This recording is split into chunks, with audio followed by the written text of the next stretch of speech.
কাল গেছিলাম রানাঘাটে, আর রানাঘাটের থেকে ফিরে আসার সময় যেই ট্রেনে উঠলাম প্রচণ্ড পরিমাণে ঝড় আর শিলাবৃষ্টি শুরু হয়ে গেছিলো। এইদিকে তো প্রচণ্ড পরিমাণে বৃষ্টি ঢুকছিল ট্রেনের মধ্যে, আর সবাই ট্রেনে ভিজে গেছে, কোথাও বসা বা দাঁড়ানো যাচ্ছে না, এত পরিমাণে জল ঢুকছিল ট্রেনে।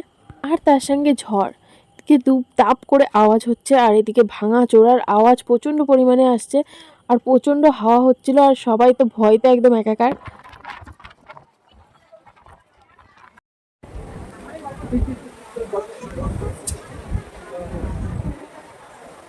এটা কি স্টেশনের নাম?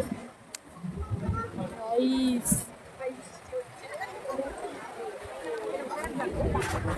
অনেক বেশি শীত লাগছে, বৃষ্টি হচ্ছে, প্রচন্ড ঝড় গাইস।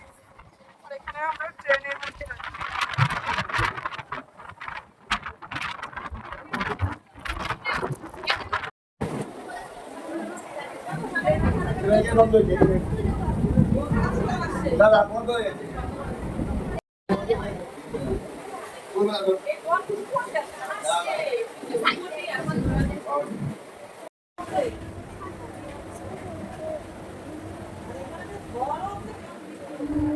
मुझे चुपचुपा एकदम मोये मोये हो गया যে ট্রেনের নিরাপত্তা নেই গাড়ি, সরকার কেমন ট্রেন বানিয়েছে।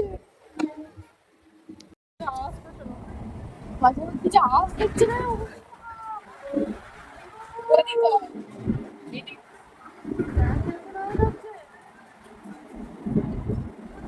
কেমন আওয়াজ হচ্ছে না, আওয়াজটা শুনে ই করতে পারছিস?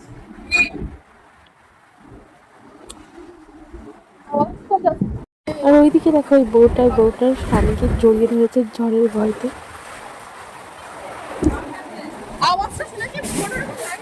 ফাইনালি বনগাঁ স্টেশনে নেমে গেলাম।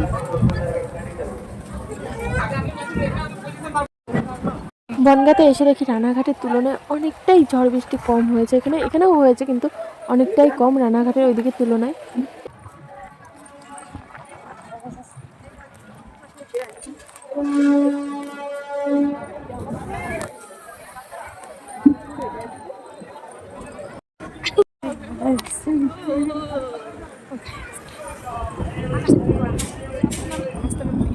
রাস্তায় নাই, বাংলাদেশ চলে যাবে এক স্লিপে। ট্রেন ঢুকছে না, ট্রেন বেরোচ্ছে।